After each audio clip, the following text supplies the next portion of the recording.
एकदा अमेरिकेमध्ये विवेकानंदांनी भाषण दिलं आणि एक नंतर भाषणानंतर एका वार्ताहराने जरा वाकडा प्रश्न विचारला.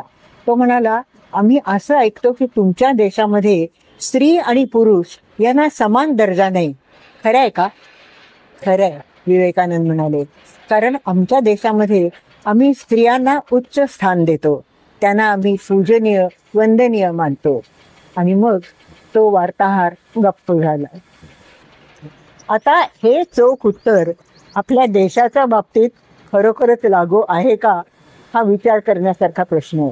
कारण आपला देश हा इतका बहुरंगी आहे आणि इतके विविध प्रकार आपल्याला पाहायला मिळतात, वेगवेगळे आचार, वेगवेगळे विचार आणि प्रत्येकाची पद्धत वेगळी.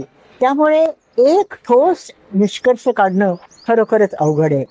कारण आपल्याला अशाही कथा ऐकू येतात की बाईला नांगराला जुंपलंय बैलाच्या, पण त्याचबरोबर आपल्या देशात पहिली पंतप्रधान ही एक स्त्री झाली, हेही लक्षात घेतलं पाहिजे. त्यामुळे एक मी म्हटलं त्याप्रमाणे ठोस असा निष्कर्ष नाही काढता येत. फार पूर्वी आपल्या देशामध्ये बायका सती जात असत. सुदैवाने आज ही दुष्ट प्रथा अगदी मोडीत निघाली आहे. पण सगळीकडे आपल्याला काय दिसून येतं की सुधारणा होते आणि बायका प्रत्येक क्षेत्रात आता पाऊल पुढे टाकू लागल्या आहेत.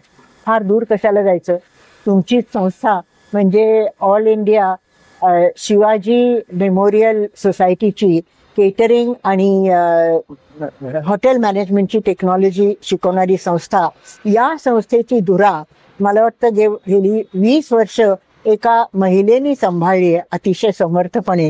ही कौतुकाची गोष्ट आहे. आता माझ्या स्वतःच्या व्यवसायाबद्दल सांगायचं तर 7-1 वर्षापूर्वी जेव्हा बायका सिनेमाच्या तांत्रिक क्षेत्रामध्ये काहीही करत नसत, फक्त पडद्यावर चमकायच्या, पण दिग्दर्शन, पटकथा लेखन वगैरे काही करत नसत, त्या काळात मी माझा पहिला सिनेमा केला स्पर्श.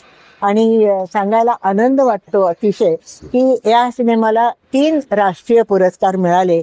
याने एका बाईनी कमाल केली म्हणून बऱ्यापैकी कौतुक झालं आणि खरोखरच मला त्याचा अभिमान वाटतो.